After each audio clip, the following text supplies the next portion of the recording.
There's a lover's moon tonight.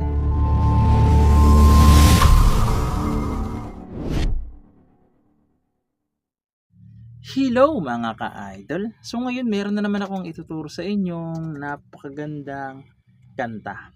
So yung title pala nito ay yung Lover's Moon. So itong kanta na ito mga ka-idol is madali lang siya.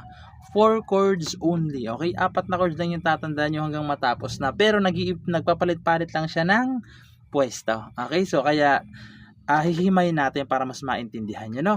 So dito pala sa tutorial natin is gagawin natin siyang plucking pattern. Okay? So plucking pattern, plucking version. Pero hindi to yung plucking pattern na talagang original na plucking, no? So yung kayang-kaya lang ng beginners, yung ganito lang.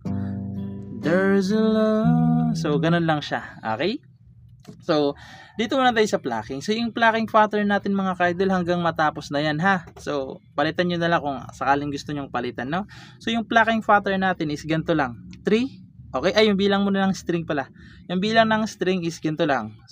1, 2, 3, 4, 5, 6, 6. Ayan, 7 na tuloy sa akin. Okay, ito yung 1. Ito yung number 6, yung taas. Okay? So, malinaw, no?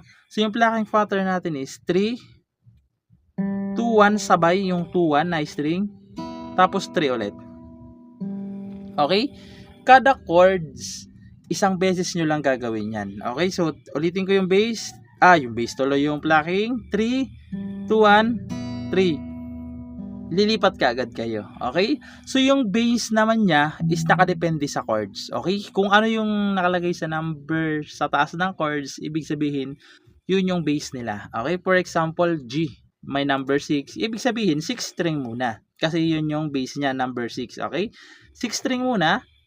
Tapos yung 3 na, 3, 2, 1, sabay. Tapos 3. Lilipat ka agad. Okay? So, ganun siya hanggang matapos na yung kanta. Yan na yun. Yan yung plucking pattern natin. Okay? So, ulitin ko lang. Kung ano yung number sa taas ng chords, yun yung base na uunahin nyo pag pindot. Okay? So, ngayon, proceed na tayo dito sa kanyang whole verse. So, yung whole verse niya dyan mga ka-idol, kung mapapansin nyo, sobrang dali lang. So, wala tong bar chord. So, yung chords dyan is G. So, yung G, first string, second string, ayan.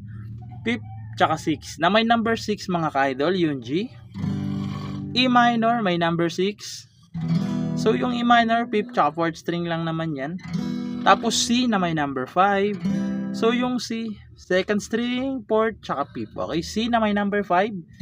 Tapos D na may number 4. Okay, so yung dito lang siya, first string, second string, tsaka third string. Okay, ayan yung kanyang D. Yung 4 na chords na yan, 4 times nyo munang gagawin. Okay, pag nagawa nyo sila ng 4 na beses na, pupunta kayo ng C. Okay, C, isa pang C.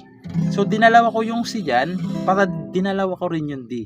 Pati yung D, dalawa rin yan. Okay? Pag nagawa nyo ng 4 na beses yung yung G, E minor, C, D. Pag nagawa nyo sila ng 4 na beses, dito na kayo pupunta sa dalawang C, tapos dalawang D. Okay, so pagpasensya nyo na mga kaidol kung medyo maingay, no? So, wala kasi tayong pesta. So, ganito naman siya kapag kinantahan, no? So, sasampulan ko kayo kung paano siya tugtugin. There's a lover's moon tonight. So, 4 na beses yan, yung G, E minor, C, D.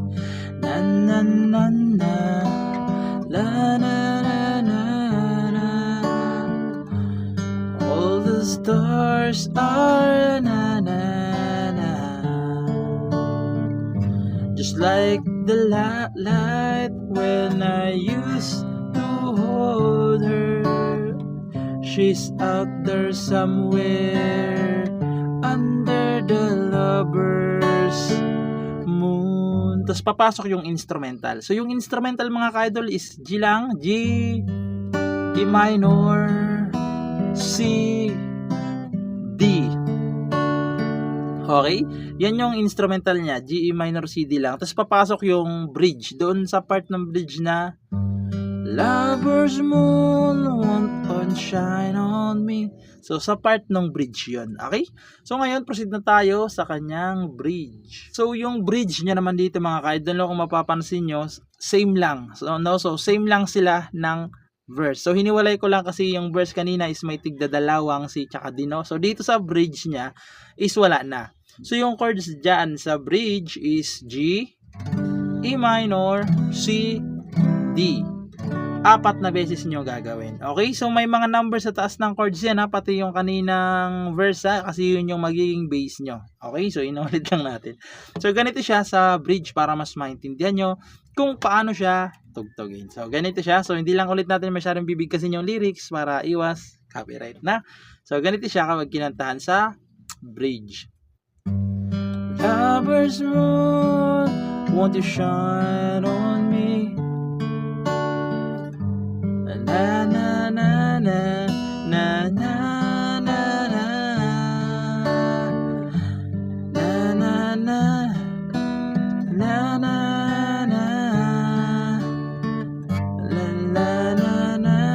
na na na na. Tapos chorus, waiting. Papasok na yung kanyang chorus. Okay? So, idiretso na natin, no, para mabilis. Yung chorus niya dyan is same lang. Same lang ng verse. Ang kaso nga lang is 3 times nyo na lang gagawin. Okay? 3 times nyo na lang gagawin yan. Okay? Kasi sa bridge, di ba, 4. So, dito sa chorus, 3 na lang. So, sabihin ko pa rin yung chords, no? So, chords ng chorus, G, E minor, C, D. 3 times nyo gagawin. Okay?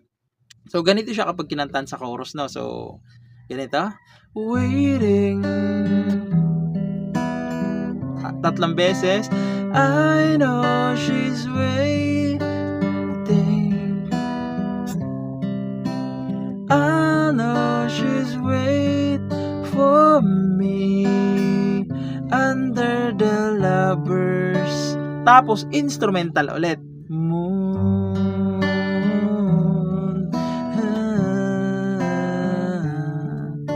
Okay, so napakadali niya lang tugtugin. So, ganun lang siya tugtugin. No? Kung gusto niyo ng strum, pwede niyong istramin na lang siya.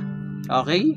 So, yun lang. Sana naintindihan niyo tong tutorial natin at nagustuhan niyo, no? So, sa mga gusto mag-request, comment lang kayo dyan sa baba para magawa natin ang tutorial. And yun lang, good luck sa bago niyong matututunan.